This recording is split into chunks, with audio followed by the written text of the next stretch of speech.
पीर हरण ईश ने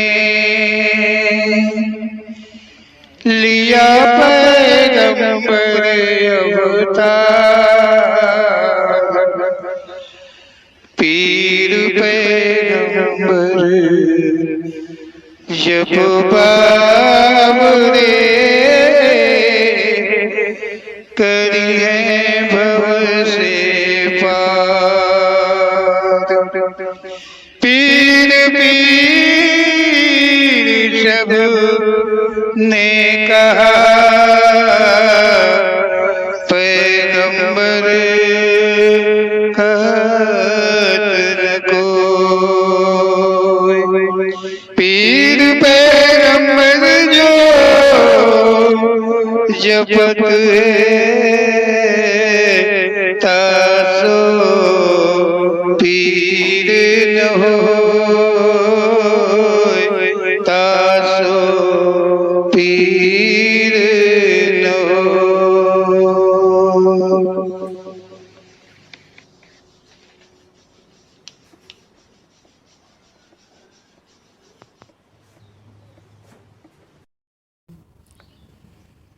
हे प्रभु, हम जानना चाहते हैं कि मानव में एक जीव रहता है जिसे जीव आत्मा कहते हैं। अर्ध जीव हो जाता है रज बीरज संबंध से, फिर एक जीव पहले जैसा होता है। समझाकर कहें। बोलो ओम श्री पीर पैगंबर जी महाराज की जय। देखो, जो तुमने अपनी जिज्ञासा को प्रकट किया है वो ठीक किया है। जब कोई भी कथन को कोई भी मनन करता है तो जिज्ञासाएं अवश्य ही उत्पन्न होती हैं और उन जिज्ञासाओं का समाधान करना भी अति आवश्यक होता है। तुम्हारी जिज्ञासा हुई कि आत्मा से एक जीव की उत्पत्ति हुई और फिर जीव मतलब गर्भ में दो भागों में विभाजित होके एक होता है। तो इसको ध्यान से सुनने की इस जगह पर अधिक ज़रूरत है।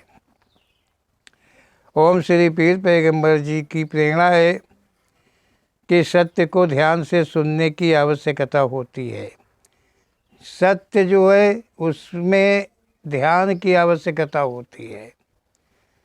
सत्य तभी मिल पाता है जब उसको ध्यान से पढ़ा जाए या सुना जाए, तभी सत्य समझ में आता है।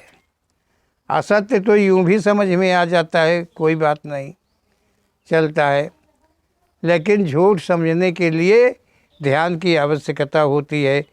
ओम श्री पीर पैगंबर जी कहते हैं कि यदि ध्यान के द्वारा सुना जाए तो अधिक मनन करने की जरूरत नहीं होती है। ओम श्री पीर पैगंबर जी ने कहा है कि कर कोई भी कथन मेरा ध्यान से कोई भी सुनेगा तो उसे अधिक मनन करने की ज़रूरत नहीं पड़ेगी। उन्होंने ये कहा, जब एक बार तुम ध्यानपूर्वक उसे सुन लोगे या पढ़ लोगे, समझ लोगे, तो दोबारा के लिए तुम्हें इतनी जल्दी नहीं होगी, क्योंकि वो भूलेगा नहीं जब ध्यान के द्वारा तुम सुनोगे तब।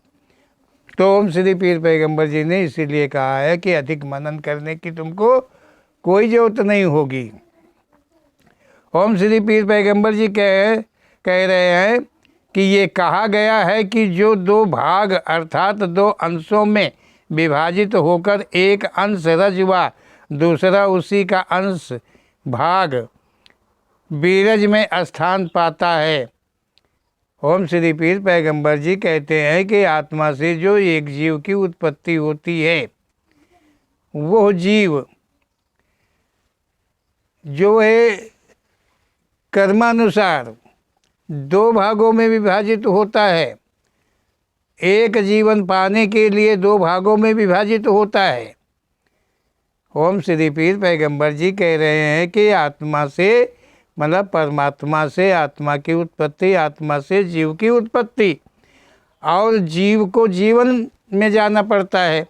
तो उस जीव को जीवन में जाने के लिए जीवन के पहले ही, जीवन के शुरुआत में ही पहले ही दो भागों में उस जीव को विभाजित होना पड़ता है, जो पति पत्नी के रज बीरज में स्थान लेता है।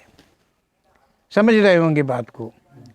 वो एक ही जीव दो भागों में विभाजित होकर रज बीरज में स्थान लेता है, और पति पत्नी के संबंध होने के पश्चात में जो नारी होती है, जो औरत होती है, उसके गर्भ में दोनों अंश भाग, जीव के दोनों भाग एकत्रित होकर के एक दूसरे में मेलित होकर के एक जीव मतलब एक शरीर की उत्पत्ति होती है। तो उसमें एक ही जीव का दोनों का रूप एक हो जाता है। ऐसा ओम श्री पीर पैगंबर जी का कहना है। ओम श्री पीर पैगंबर जी कह रहे हैं कि रज बीरज का आपस में संबंध होने पर दो भागों में विभाजित जो एक हो जीवन में स्थान लेता है। मतलब रज बीरज में दो में विभाजित हुआ था, दो भागों में। दो भागों से जब गर्भ में होता है, जब जीवन बनता है, तो उस जीवन में एक ही जीव मतलब दोनों भाग बन करके फिर वो एक जीव हो जाया करता है। ऐसा ओम श्री पीर पैगंबर जी का कहना है।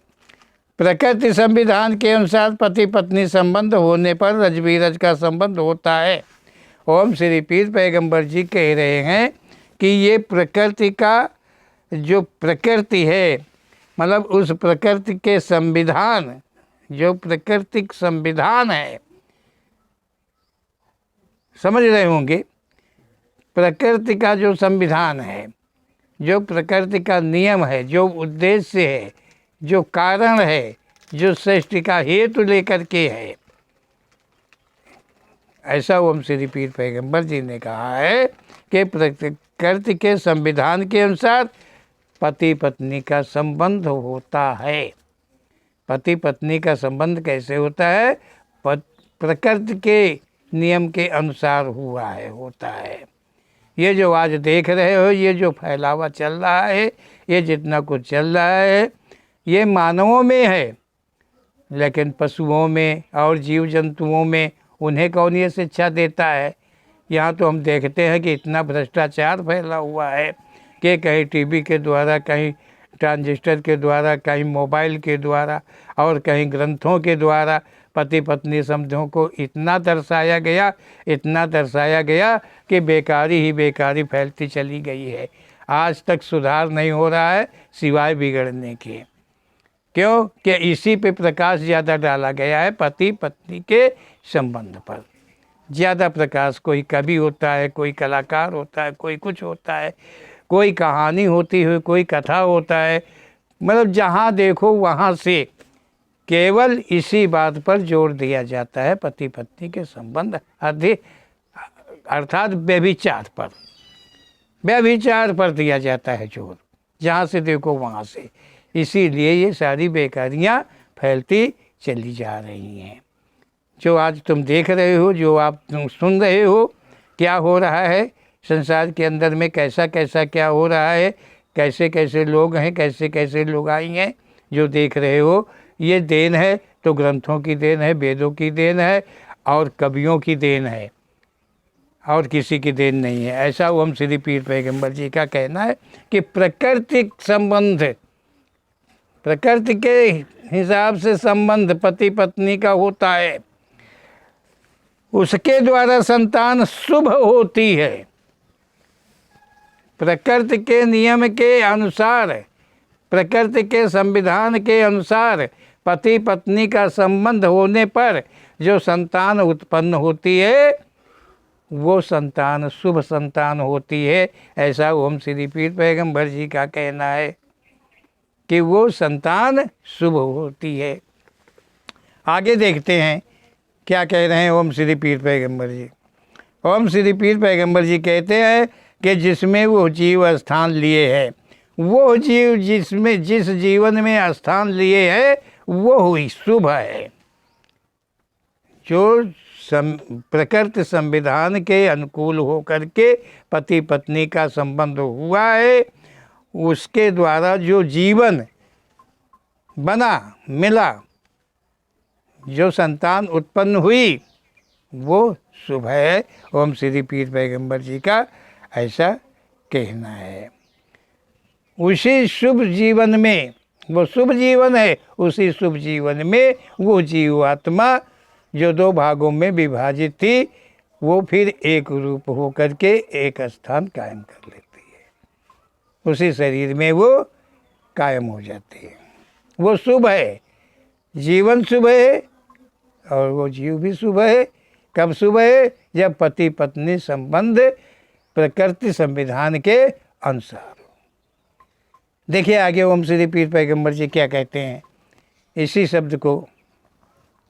ओम श्री पीर पैगंबर जी कहते हैं कि यदि कैसे भी गैर पति व पत्नी चाहे, ओम श्री पीर पैगंबर जी कह रहे हैं कि यदि कैसे भी गैर पति पत्नी चाहें तो विवाहित हो या अविवाहित हो संबंध बनाते हैं। ओम श्री पीर पैगंबर जी कह रहे हैं कि गैर पति पत्नी हो, मतलब गैर पति पत्नी हो, चाहे वो विवाहित हो और चाहे अविवाहित हो, मतलब दोनों प्रकार से, तीनों प्रकार से। ओम श्री पीर पैगंबर जी कह रहे हैं कि गर अविवाहित हैं, यदि विवाहित हैं, अविवाहित हैं और वो संबंध बनाते हैं तो गर्भ में रजबीरज स्थापित हो जाता है। वैसे मतलब उस तरह में भी गर्भ में जो है गर्भ स्थापित हो जाता है। उसमें भी जीव कर्मानुसार, जीव कर्म के अनुसार जीव दो भागों में विभाजित होकर और उसे उनके रजबीरज में वो स्थान लेकर के एक जीवन को उत्पन्न करता है। ऐसा ओम श्री पीर पैगंबर जी कहते हैं कि गर्भ में रजबीरज स्थापित हो जाता है, जिससे कर्मानुसार जीव अर्धांग हो एक जीवन में स्थापित हो जाता है, तब वो संतान शुभ नहीं होती है। ओम श्री पीर पैगंबर जी कह रहे हैं जो प्रकृति संविधान के खिलाफ पति पत्नी गैर पति पत्नी संबंध होता है, वो चाहे विवाहित हो चाहे अविवाहित हो, और उनके द्वारा जो संतान उत्पन्न होती है वो संतान अशुभ की होती है। आप लोग समझ रहे होंगे बात को। अभी तो ओम श्री पीर पैगंबर जी ने कहा था कि प्रकृति के हिसाब से, प्रकृति के नियम के अनुसार पति पत्नी का जो संबंध होता है वो शुभ होता है और शुभ संतान उत्पन्न होती है। लेकिन गैर पत्नी गैर पति संबंध विवाहित हो या अविवाहित से अगर कोई संतान उत्पन्न होती है तो ओम श्री पीर पैगंबर जी कह रहे हैं कि वो शुभ संतान नहीं होती है। कारण प्रकृति नियम के विपरीत का संबंध बनता है। ये जो मतलब पर नारी पर पुरुष संबंध, चाहे विवाहित हो चाहे अविवाहित हो, अविवाहित है लेकिन वो पर है। ओम श्री पीर पैगंबर जी ने कहा है, पीछे शब्दों में देखे कहीं तो मिलेगा। ओम श्री पीर पैगंबर जी ने कहा है कि गैर शादीशुदा लड़की के साथ में, औरत के साथ में, किसी के साथ में तुम संभोग रचाते हो तो वो भी पत्नी है, किसी की पत्नी है। आज पत्नी नहीं है तो कल पत्नी है। ये नहीं कि वो अविवाहित हो तो वो तुम्हारी पत्नी हो गई, तुम उसके साथ व्यभिचार रचा लो। चाहे औरत हो और चाहे आदमी हो, सबके लिए एक धारा एक कानून लागू है। ऐसा ओम श्री पीर पैगंबर जी का कहना है। ओम श्री पीर पैगंबर जी कह रहे हैं कि प्रकृति नियम के अनुसार विपरीत के संबंध जो बनते हैं उनमें संतानें जो हैं वो अशुभ की ही हुआ करती हैं। चाहे कैसी भी संबंध बना हो, मतलब चाहे वो संबंध किस तरह से बना हो, चाहे जिस प्रकार से बना हो, चाहे जिस प्रकार से बना हो संबंध, समझ गए। यदि ऐसी संतानें प्रकृति नियम के अनुसार अपना संपूर्ण जीवन बिताती हैं तब वे मुक्ति के अधिकारी हो जाते हैं। ओम श्री पीर पैगंबर जी कह रहे हैं कि तब वो संतान शुभ नहीं होती है, कारण प्रकृति नियम के विपरीत का संबंध बनता है। प्रकृति ये संबंध जो है प्रकृति नियम के खिलाफ का होता है, इसलिए उसमें जो जीवन होता है उसका वो शुभ जीवन मतलब शुभ संतान नहीं होती है, चाहे वो कैसे भी संबंध बना हो। यदि ऐसी संतानें प्रकृति नियम के अनुसार अपना संपूर्ण, ओम श्री पीर पैगंबर जी कह रहे हैं कि चाहे कैसे भी, देखिए बहुत समझने की बात है। ओम श्री पीर पैगंबर जी ने इसीलिए विधिवत कहा है और वो कह के आ रहे हैं, इसे समझने का प्रयास करिए। ओम श्री पीर पैगंबर जी कह रहे हैं चाहे कैसे भी संबंध बना हो, क्या कह रहे हैं, चाहे कैसे भी संबंध बना हो, यदि ऐसी संतानें प्रकृति नियम के अनुसार, समझ रहे होंगे बात को। ओम श्री पीर पैगंबर जी कह रहे हैं कि चाहे कैसे भी, जैसे अविवाहित में संबंध बना और फिर वही दोनों ने शादी किया, फिर वही दोनों प्रकृति नियम के अनुसार अपना जीवन बिताया, मतलब कभी पर पुरुष को, पर पति को, पर पत्नी को एक दूसरे ने नहीं झांका, नहीं देखा, समझ गए, और वो प्रकृति नियम के अनुसार संबंध बनाए और उससे जो संतान उत्पन्न हुई, तो ओम श्री पीर पैगंबर जी कह रहे हैं कि कैसे भी संबंध बना हो, चाहे वो संबंध पहले से बना हो, पहले से जान पहचान रही हो, चाहे बाद में हुई हो, समझ रहे हैं बात को। यदि ऐसी संतान प्रकृति नियम के अनुसार, प्रकृति नियम के अनुसार अपना संपूर्ण जीवन बिताती है तब वे मुक्ति के अधिकारी हो जाते हैं, फिर वो मुक्ति के अधिकारी हो जाते हैं। बात वही आ गई जो ओम श्री पीर पैगंबर जी पहले कहते हैं कि पर पुरुष पर नारी से कभी मुक्ति नहीं मिलती है, और मतलब पर पुरुष न हो, पर नारी न हो, और दोनों अपना जीवन संपूर्ण जीवन बिता लेते हैं, तो यहाँ कोई भक्ति शक्ति यज्ञ योग जप तप करने की जरूरत नहीं है, कोई गुरु और चेला बनाने की जरूरत नहीं है, कोई वेद वेदांग मंत्र जंत्र से मतलब नहीं है, उन्हें सीधे मुक्ति मिलती है, ऐसे ओम श्री पीर पैगंबर जी ने कहा है। तो ओम श्री पीर पैगंबर जी ने कहा है कि कैसे भी संबंध ये बनता है, बनाया है, प्रकृति नियम के संबंधित है, मतलब खिलाफ नहीं है, अनुसार है, तो उन्हें मतलब वो मुक्ति का वो जीवन जो है वो मुक्ति के अधिकारी हो जाते हैं। प्रकृति संविधान में कभी कोई भी परिवर्तन नहीं होता है। ओम श्री पीर पैगंबर जी कह रहे हैं कि जो प्रकृति का संविधान है, जो नियम है, जो कानून है, उसमें कभी भी कोई बदलाव नहीं होता है। एक नियम एक नियम एक नियम, सदा सदा एक नियम, वहाँ पर कोई बदलाव नहीं होता है, ना वहाँ सिफारिश होती है, ना वहाँ घुस होती है, ना छोटा बड़ा, ना गरीब अमीर, कोई भी पहचान नहीं होती है। सारे संसार का संविधान जो है एक है, एक ही रहता है। बोलो ओम श्री पीर पैगंबर जी महाराज की जय।